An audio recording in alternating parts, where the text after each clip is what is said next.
Hello and welcome back to this month's cooking demo of the month. Today we're going to be making some dried apple leather. So basically your dried apple, kind of like your homemade fruit roll-up kind of thing. All you're going to need is going to be 4 cups of peeled and chopped apples. And then I have in here 2 tablespoons of brown sugar, a teaspoon of cinnamon, and a 1/4 teaspoon of nutmeg and cardamom. Kind of an interesting spice that has a really unique kind of smell, but it tastes really good. So we'll try it out. All we're gonna do to start out is peel and chop our apples. So we need 4 cups of apples. I have my measuring cup here so we can measure it as we chop. And this is going to cook over low heat for a while. So it's not gonna take long to prep, but it is gonna have a bit of cooking time to it. So we'll get these apples peeled.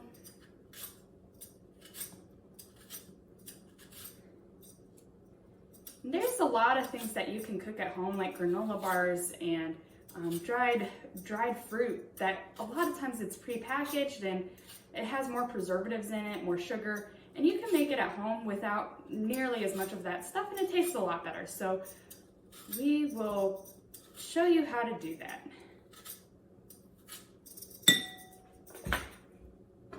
And we'll just cut around the core. It's okay if we have some waste. That is going to be perfectly fine. We can throw that into a compost pile.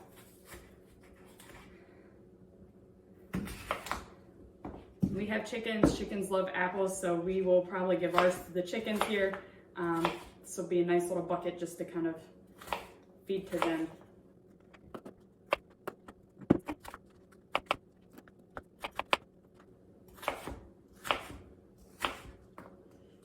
And it doesn't need to be perfectly chopped. It's gonna get blended up here in a little bit. So it's just gonna help it cook. The smaller you cut the apples, the quicker it is going to cook. And I'm using Pink Lady apples, so you can use whatever apple you want, but you'll get a little bit of a different flavor depending on the type of apple you use. I do like Pink Lady, so it is one of my favorites. You can see this apple has a little bit of a bad spot. This is actually a great recipe to kind of use these sort of apples because you can peel it and work around that bad spot or that bruise. And we'll just kind of peel it and then we'll cut around that spot.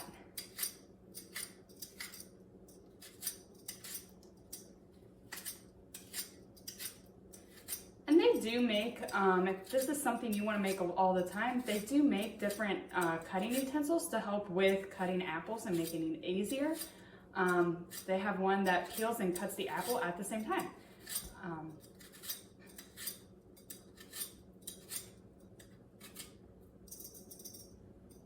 This might be something handy if you feel like investing in something like that, just especially if you're using this sort of recipe all the time.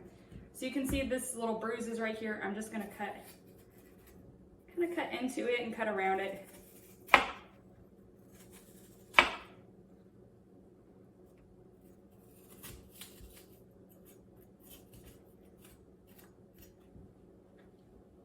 And it came out just fine. See, there's another little bit of a bruise. Cut that off, and we can keep going.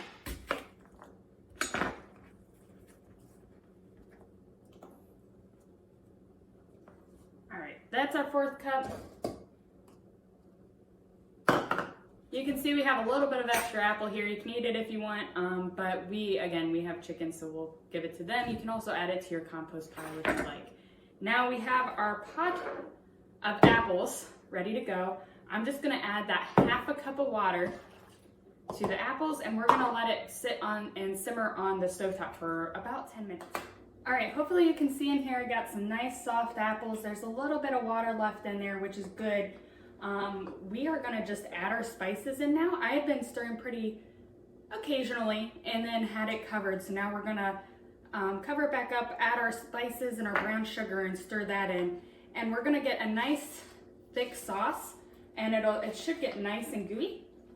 The nice thing about this recipe with just that 1/2 cup of water, any nutrients that would have come out from the apples will actually stay into our end product. So we're not really having any loss of nutrients from cooking, except for maybe some stuff that's coming out through the steam. So not a whole lot of loss of any nutrients from the apples, except for we did lose some fiber from peeling the skin off. So I'm gonna throw this back on the stovetop for about another 5 minutes here. All right, hopefully you can see here, it's gotten pretty thick. We have it nice and it's gotten mixed in with lots of flavor, nice and cooked down. So I let it cool a little bit, and I preheated the oven to 170 because we're gonna put everything in the oven here soon. But first we're gonna blend all of this up. So I am gonna add this to my blender, just gently so we don't get a whole lot of splashes.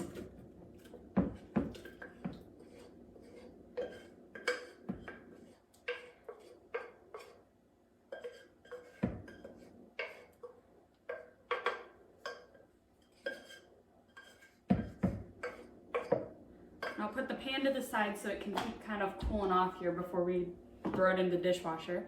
And I'll just throw this into the blender until it gets nice and smooth. Turn it on.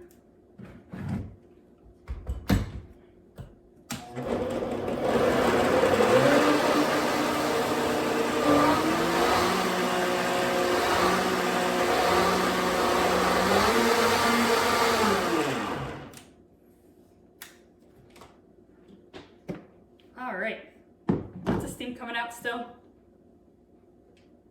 And you can kind of see that consistency.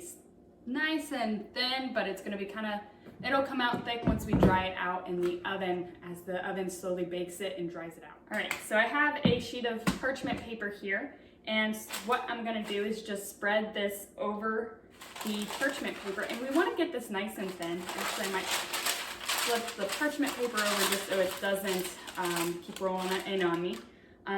But we want a nice thin layer because this is not going to thin out more as it cooks.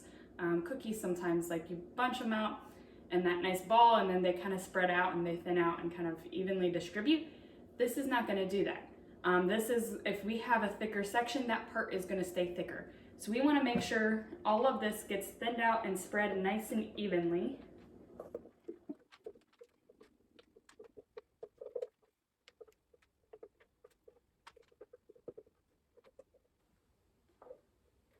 Alright, and just spread it out over the parchment paper into a nice thin layer.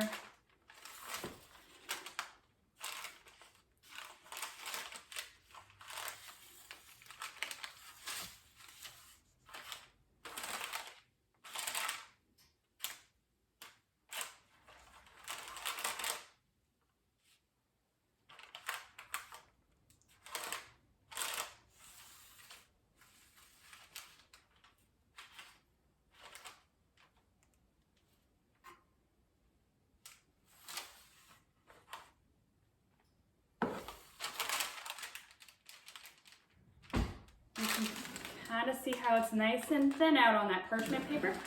So we're gonna throw this into the oven, and it is going to cook for actually a couple hours, 3.5 to 4 hours in the oven at that low temperature. So that'll dry everything out. The oven is ready. I'm gonna throw it in. I'll check in with you in a couple hours so you can see what our end product looks like.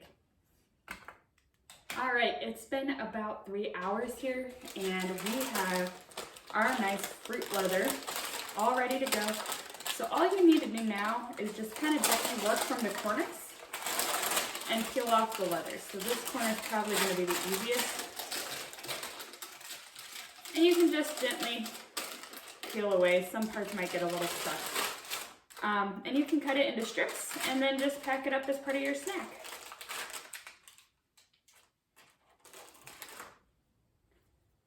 And it should look a little bit close like this, nice and sticky.